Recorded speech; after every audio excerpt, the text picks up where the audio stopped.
بسم اللہ الرحمن الرحیم۔ احوال قیامت، دیدار الہی اور اہل ایمان پر اللہ تعالیٰ کی عنایات۔ حدیث نبی صلی اللہ علیہ وآلہ وسلم، حضرت ابو ہریرہ رضی اللہ تعالیٰ عنہ سے روایت ہے کہ کچھ لوگوں نے رسول اکرم صلی اللہ علیہ وآلہ وسلم سے عرض کیا کہ اے اللہ کے رسول صلی اللہ علیہ وآلہ وسلم، کیا ہم قیامت کے دن اپنے پروردگار کو دیکھیں گے؟ تو رسول اللہ صلی اللہ علیہ وآلہ وسلم نے فرمایا کہ تمہیں 14ویں رات کے چاند کے دیکھنے میں کوئی دشواری پیش آتی ہے؟ انہوں نے عرض کیا، نہیں اے اللہ کے رسول صلی اللہ علیہ وسلم۔ آپ صلی اللہ علیہ وسلم نے فرمایا کہ کیا جس وقت بادل نہ ہوں کیا تمہیں سورج کے دیکھنے میں کوئی دشواری ہوتی ہے؟ انہوں نے عرض کیا، نہیں۔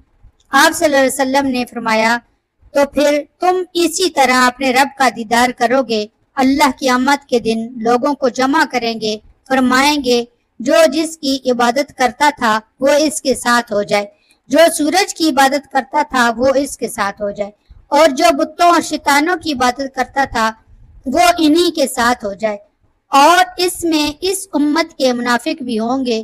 اللہ تعالیٰ ایسی صورتوں میں ان کے سامنے آئے گا کہ جن صورتوں میں وہ اسے نہیں پہچانتے ہوں گے۔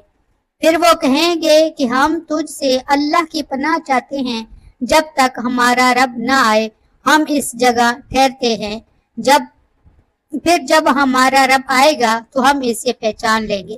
پھر اللہ تعالیٰ اس کے پاس ایسی صورت میں آئیں گے جسے وہ پہچانتے ہوں گے اور کہیں گے کہ میں تمہارا رب ہوں۔ وہ جواب دیں گے، بے شک تو ہمارا رب ہے۔ پھر سب ان کے ساتھ ہو جائیں گے اور جہنم کی پشت پر پل صراط سے گزریں گے۔ رسولوں کے علاوہ اس دن کسی کو بات کرنے کی اجازت نہیں ہوگی، اور رسولوں کی بات بھی اس دن اللہم سلم، اے اللہ سلامتی رکھ، ہوگی۔ اور جہنم میں سادان خاردار جھاڑی کی طرح اس میں کانٹے ہوں گے۔ اللہ تعالیٰ کے علاوہ ان کانٹوں کو کوئی نہیں جانتا کہ کتنے بڑے ہوں گے۔ لوگ اپنے اپنے اعمال میں جھکے ہوئے ہوں گے، اور بعض مومن اپنے نیک اعمال کی وجہ سے بچ جائیں گے، اور بعدوں کو ان کے اعمال کا بدلہ دیا جائے گا، اور بعد پل صراط سے گزر کر نجات پا جائیں گے، یہاں تک کہ جب اللہ تعالیٰ اپنے بندوں کے درمیان فیصلہ کر کے فارغ ہو جائیں گے اور اپنی رحمت سے دوزخ والوں میں سے جسے چاہیں گے فرشتوں کو حکم دیں گے کہ ان کو دوزخ سے نکال دیں، جنہوں نے اللہ کے ساتھ کسی کو شریک نہیں ٹھہرایا، اور ان میں سے جس پر اللہ اپنا رحم فرمائیں گے، اور جو لا الہ الا اللہ کہتا ہوگا، فرشتے ایسے لوگوں کو پہچان لیں گے، اور ایسوں کو بھی پہچان لیں گے کہ ان کے چہروں پر سجدوں کے نشان ہوں گے۔ اللہ تعالیٰ نے دوزخ کی آگ پر حرام کر دیا ہے کہ وہ سجدے کے نشان کو کھائے۔ پھر ان لوگوں کو جلے ہوئے جسم کے ساتھ نکالا جائے گا، پھر ان پر آب حیات بہایا جائے گا، جس کی وجہ سے یہ لوگ اس طرح تر و تازہ ہو کر اٹھیں گے کہ جیسے کیچڑ میں پڑا ہوا دانہ اگ پڑتا ہے۔ پھر اللہ اپنے بندوں کے درمیان فیصلہ سے فارغ ہوگا تو ایک شخص رہ جائے گا کہ جس کا چہرہ دوزخ کی طرف ہوگا، اور وہ جنت والوں میں سے آخری ہوگا۔ جو جنت میں داخل ہوگا وہ اللہ سے عرض کرے گا، اے میرے پروردگار، میرا چہرہ دوزخ کی طرف سے پھیر دے، اس کی بدبو سے مجھے تکلیف ہوتی ہے، اور اس کی تپش مجھے جلا رہی ہے۔ پھر جب تک اللہ چاہیں گے وہ دعا کرتا رہے گا، پھر اللہ تعالیٰ اس کی طرف متوجہ ہو کر فرمائیں گے، اگر میں نے تیرا یہ سوال پورا کر دیا تو پھر تو اور کوئی سوال تو نہیں کرے گا؟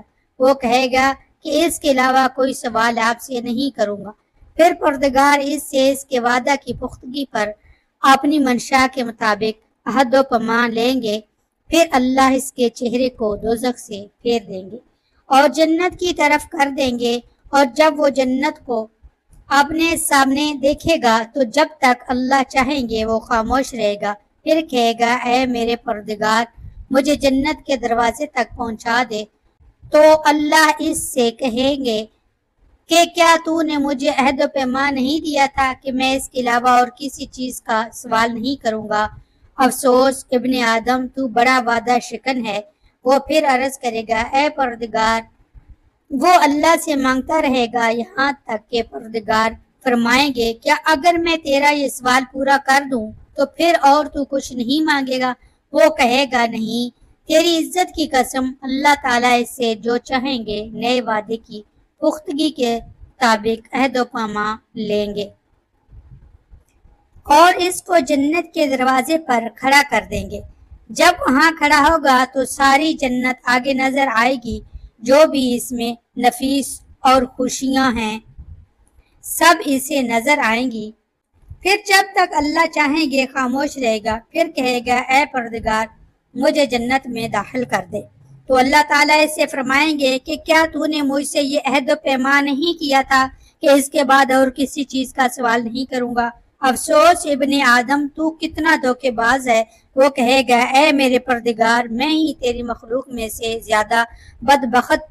وہ اسی طرح اللہ سے مانگتا رہے گا یہاں تک کہ اللہ تعالیٰ ہنس پڑیں گے۔ جب اللہ تعالیٰ کو ہنسی آ جائے گی تو فرمائیں گے جنت میں داخل ہو جا، اور جب اللہ اسے جنت میں داخل فرمائیں گے تو اللہ اسے فرمائیں گے کہ اپنی تمنائیں اور آرزوئیں ظاہر کر۔ پھر اللہ تعالیٰ اسے جنت کی نعمتوں کی طرف متوجہ فرمائیں گے اور یاد دلائیں گے فلاں چیز مانگ، فلاں چیز مانگ۔ جب اس کی ساری آرزوئیں ختم ہو جائیں گی تو اللہ تعالیٰ اس سے فرمائیں گے کہ یہ نعمتیں بھی لے لو اور ان جیسی اور نعمتیں بھی لے لو۔